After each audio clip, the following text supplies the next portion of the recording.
Nagdiriwang ang Simbahang Katolika sa Pilipinas ng ika-37 National Migrants Sunday. Ito ay okasyon na naglalayong magpakita ng pagkalinga at pakikipagkaisa sa mga mandarayuhan.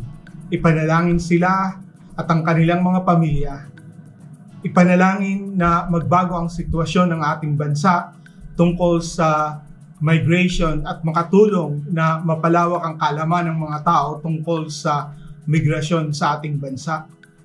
Sa taong ito, ang Santo Papa ay pumili ng tema na kalayaang pumili kung mangingibang bansa o mananatili. Freedom to choose whether to migrate or stay. Sa temang ito ay gustong bigyan diin ni Papa Francisco na ang karapatang hindi umalis sa sariling bayan o manatili sa sariling bansa ay mas una pa kaysa sa kalayaang mandayuhan.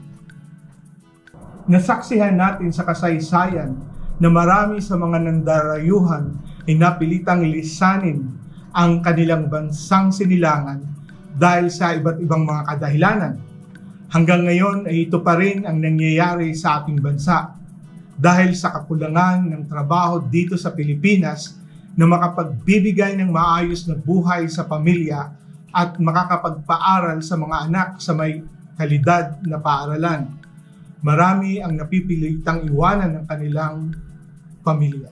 Mas mahalaga sa lahat ay ang pagsasama-sama ng pamilya at mas una nga ang karapatang hindi maghanap ng ikabubuhay sa malayong bansa.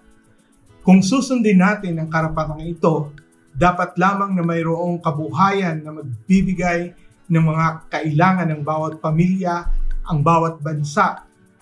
At sa ganon ay walang napipilitang umalis at makipagsapalaran sa ibang bansa na yan ang nangyayari ngayon dito sa ating bansang Pilipinas.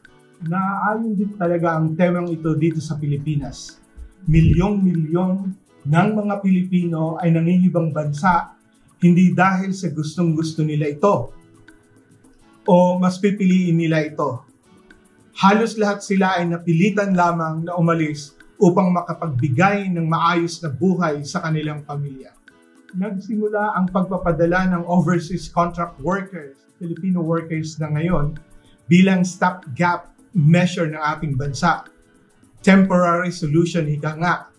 May 50 taon na ang temporary na ito at ang pagkakaroon ng Department of Migrant Workers ay nangangahulugan na mas madali sa ating gobyerno ang magpadala ng human exports na maaaring makaranas ng racism, trafficking, abuse, slavery, wage reductions, benefit cuts, unfair labor practices abroad, at maging kamatayan kaysa sa makapag-provide ng trabaho dito sa Pilipinas na makapagbibigay sa lahat ng disente at mas maaluwang buhay sa pamilya.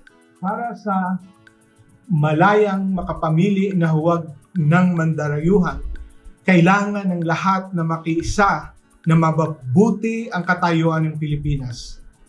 Politikang malinis, walang nakawan sa gobyerno, tapusin na ang dynastic rule, wala ng palakasan, walang endo, access sa decent housing, care for the environment, healthcare at retirement benefits, at marami pang iba.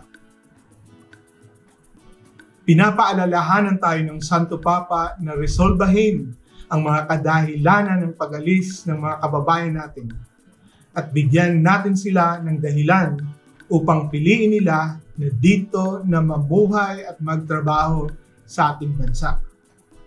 Maraming salamat po.